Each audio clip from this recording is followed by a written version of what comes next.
Vietnam যাওয়ার আগে ঢাকায় শেষ দিনের অনুশীলন জাতীয় ফুটবল দলের। আগের দিন বৃষ্টির কারণে বাতিল হওয়ায় এদিনের সেশন হয়েছে দীর্ঘ।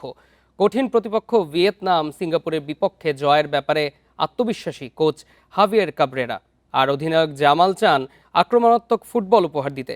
হামজা চৌধুরীর সাথে নিয়মিত যোগাযোগ রাখছে টিম ম্যানেজমেন্ট। দলের সবাই যখন অনুশীলনে তখন মাঠের পাশে ট্রেনারের সাথে ব্যস্ত শেখ মোরসালিন।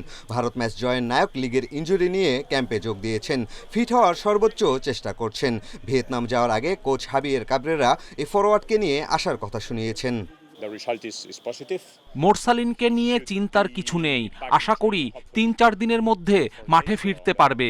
সে দলের সঙ্গে ভিয়েতনাম যাচ্ছে, দেখব প্রীতি ম্যাচে কতটুকু সময় খেলতে পারে।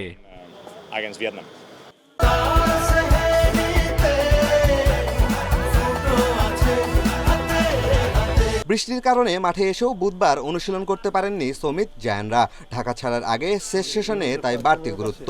ফুটবলার থেকে কোচিং স্টাফ সবাই ছিলেন বেশ সিরিয়াস। ভিয়েতনাম সিঙ্গাপুর ২ ম্যাচেই জয়ের লক্ষ্য কোচের।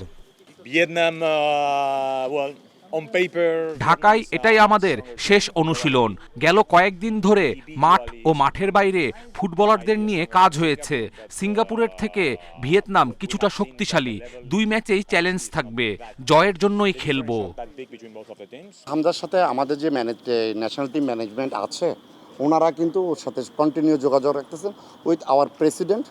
He is very concern. 23 তারিখের মধ্যে হয়তো হামজা আমাদের সাথে হয়তো জয়েন করবে।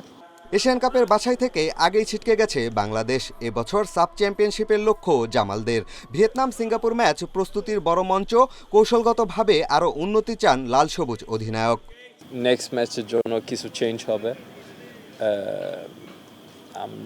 যখন আমরা অ্যাওয়ে খেলছি হংকংয়ের সাথে ফার্স্ট হাফ, ওই সিমিলার আমরা খেলবো সিঙ্গাপুরের সাথে।